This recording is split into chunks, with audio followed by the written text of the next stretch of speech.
I've lived in Raleigh for 40 years, and here are my honest thoughts. Raleigh is ranked the #1 city in America for economic growth, but what's it actually like to live here day to day? After 40 years in Raleigh, I want to share with you the things that I love, what drives me crazy, and whether Raleigh might be the right fit for you and your family. So if you're thinking about moving to Raleigh, stick around because I'm going to give you the unfiltered truth about living in North Carolina's capital city. Let me take you back to when I first arrived in Raleigh.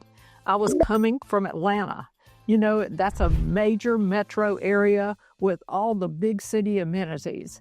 I had lived in Stone Mountain, Decatur, Dunwoody for about 12 years, so I knew what city life looked like.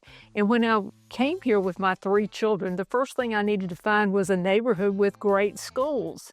So I ended up moving inside the Beltline. That's the I-440 loop that circles the heart of Raleigh. And the difference was night and day. The pace of life here felt like I had stepped back in time. Everything was slower, more intentional, and people actually smiled at each other. So I remember thinking this culture shock might just be too much for me. Turns out it was exactly what we needed, and it was the perfect place to raise my family. What I love about living in Raleigh is that even with 500,000 people making it the second largest city in North Carolina, somehow you still get that neighborhood feel where people actually know each other. I know back in Atlanta, I used to go to the opera, the ballet, the symphony, and I loved the arts. And I was worried that I'd have to give up by moving to a smaller city. But Raleigh is not behind.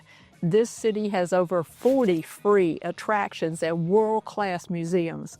The Martin Center for the Performing Arts, which includes Memorial Auditorium, hosts the North Carolina Symphony, North Carolina Opera, and Carolina Ballet. And this is a perfect blend of the small town feel with the big city cultural stuff. And because I chose to live inside the Beltline, I'm only 10 to 20 minutes away from all these events. Compare that to living in North Raleigh, where you're looking at a half an hour, or Wake Forest, where it's 45 minutes to an hour. Location really matters when you want to enjoy these type of amenities regularly. So now let me tell you about green space here.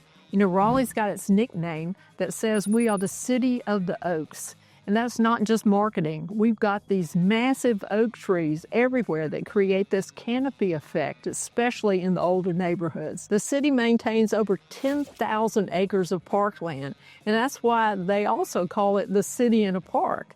So you get this balance where you can work downtown all day and be hiking or biking on a greenway within 20 minutes of leaving your office. Also, while I was in Atlanta, I could count on one hand the neighbors that I actually knew. And that's one of the biggest differences I noticed when I came to Raleigh. People do have a connection with each other here. I remember the ladies in my neighborhood would get out and walk together at night after dinner. I'm more of a late night walker myself, so we'd loop the neighborhood under the streetlights, feeling completely safe and connected.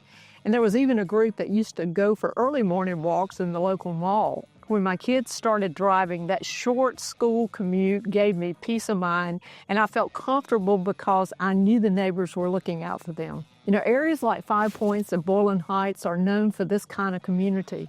Block parties here are massive.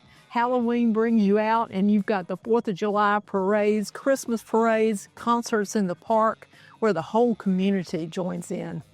This sense of belonging is something you just don't find in every city. And after 40 years, I can tell you that it never gets old. And after living in 6 different states and many more cities, Raleigh quickly became home to me. So Raleigh's got this Neuse River Greenway Trail that's about 30 miles long. And it's perfect for biking or for walking or for running. But here's what's really cool. It connects to a big network of trails all over our city. So you can actually go from one side of Raleigh to the other without ever getting in your car. So for families with kids who love to ride bikes, or for anyone who likes being outside, it's one of those things that easily becomes part of your everyday life. And if you want to get out on the water, Jordan Lake is about 30 miles west of Raleigh. It's a 14,000-acre reservoir where you can boat, fish, swim, hike, Falls Lake is north of the city and offers similar activities. But here's what took me years to fully appreciate, and now is one of my favorite things. Raleigh sits dead center on the East Coast, halfway between Florida and New York. And that means you can get to the mountains or the beach in under 3 hours. Wrightsville Beach is roughly a 2.5-hour drive, and the Appalachian Mountains are about 3 hours. So what you see very often is people disappearing on Friday after work and coming back Monday morning ready for the week. They're either heading to the coast or up to the mountains. Around here, you've got options. That weekend escape becomes part of your lifestyle here, not some rare vacation. Now, before we move on, I'm Marti Hampton, and I've helped families navigate the Triangle real estate market for over 35 years. So if you want the real story about Raleigh's neighborhoods, market updates, and what's actually happening in the Raleigh market, hit that subscribe button right now. I'm here every week sharing what I learned working with real families making real decisions. What do I dislike about living in Raleigh? So now let's be real. No city is perfect, and 40 years gives you a perspective on what's gotten worse, not just better. So let me be straight about Raleigh's real challenges. When I first moved here, traffic was barely an issue. You could get across town in no time. But between 2020 and 2024 alone, Raleigh added 33,000 people on our roads, and we haven't kept up with that growth. The average Raleigh resident lost 42 hours to traffic in 2024, and that's a 14% jump from the year before. The truth is, about 39% of major roads in the Raleigh-Durham area are in poor or mediocre condition, and that costs drivers roughly about $623 a year in extra repairs and maintenance from all the wear and tear. So yeah, traffic has gotten worse, and it's nowhere near as bad as Atlanta or some of the other major metros, but it's not insignificant. It's been one of the biggest challenges I've seen over the decades. Now, earlier I mentioned Jordan Lake and Falls Lake, and they're great for freshwater recreation. But if you're someone who loves the beach lifestyle, the ocean, the sand, the coastal vibe, Raleigh doesn't have that. So you've got to drive 2 to 3 hours to get to the coast. I've got to admit, this is something I miss. And when you want that beach day, you've got to plan ahead. It's a weekend trip, not a spontaneous afternoon. So if living near the water is a top priority for you, that's something to think about before moving here. Another thing that's huge when I moved here was affordability. And honestly, compared to many cities, it still is very affordable. But I'm not going to lie to you, the cost of living jumped dramatically, especially since COVID. Median home price here now hit $458,000. Now that's on par with the national average and actually shows things have stabilized rather than the wild increases we saw a few years ago. The overall cost of living in Raleigh is still 5% lower than the national average, so it's definitely more budget-friendly than Atlanta or other major cities.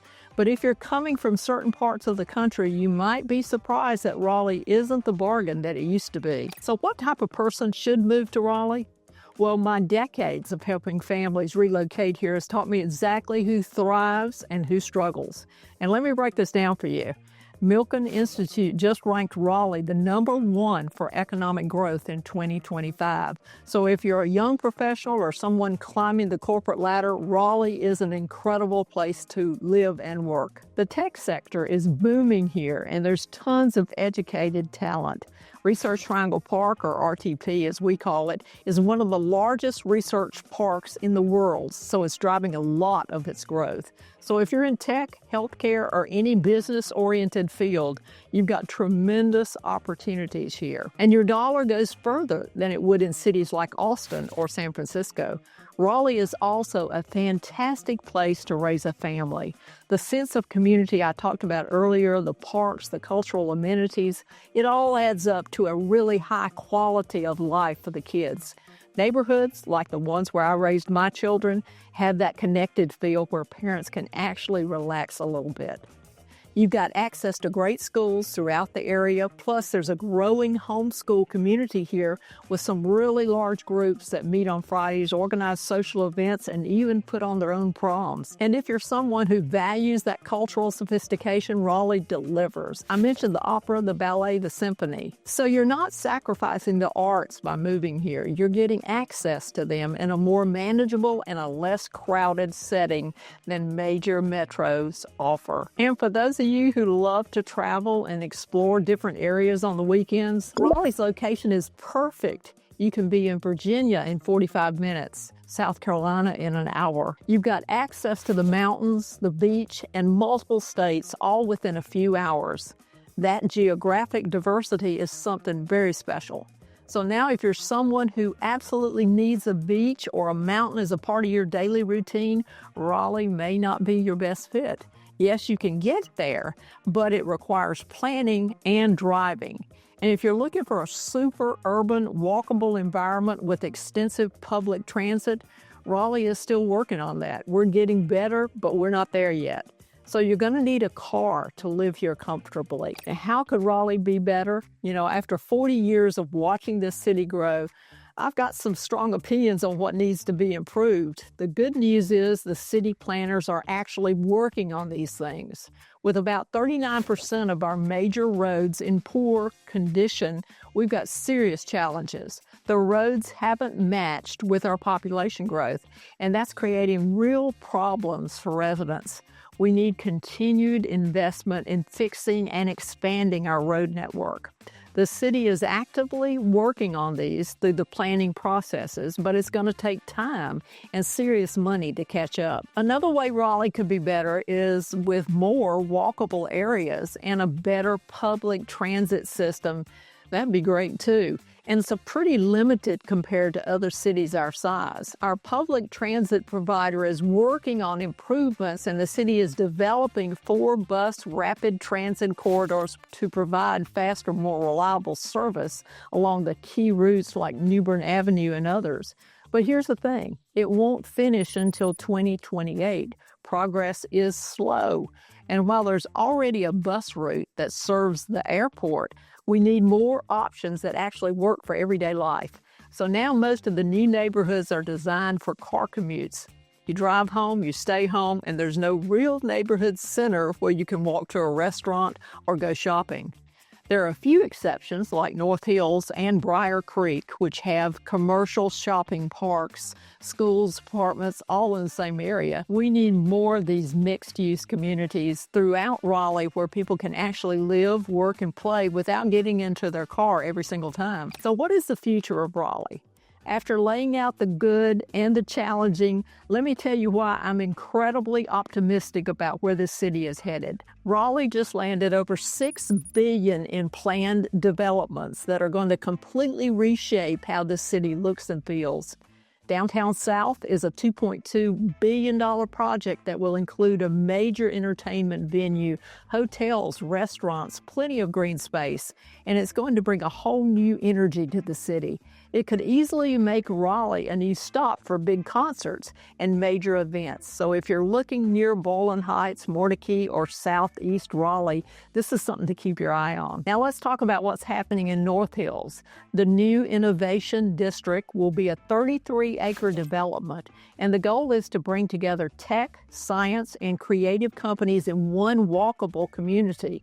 You will see offices, apartments, shops, and parks, all designed for people who want to live, work, and relax in the same area. And this next one is incredible. A $3 billion children's hospital in Apex. UNC and Duke Health are working together to make it a reality. And it will be the first hospital in North Carolina built just for kids. It is set to bring more than 8,000 jobs and give a huge boost to Apex, Holly Springs, Fuquay-Varina, Marina, and even Cary and Raleigh. Over in Briar Creek, a $125 million project called The Swing is underway, and it will be the largest racket sports complex in the world.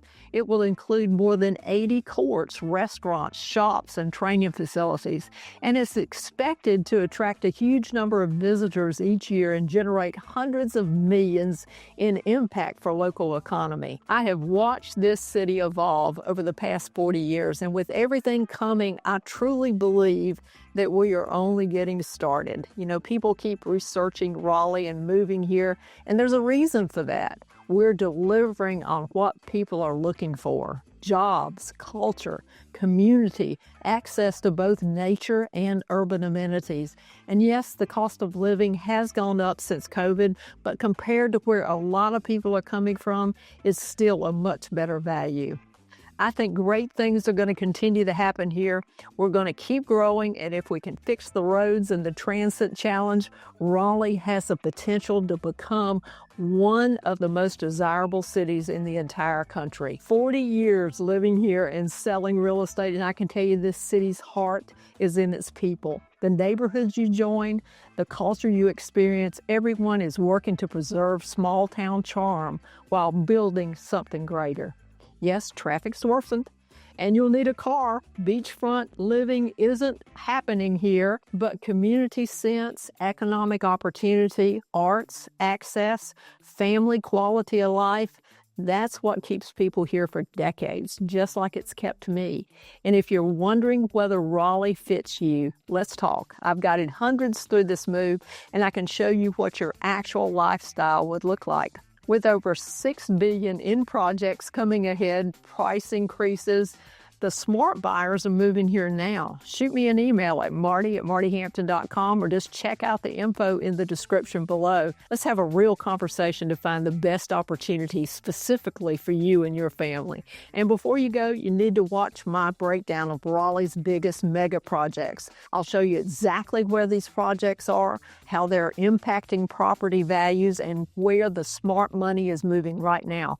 Check it out right here. Thanks for watching. I'll see you in the next one.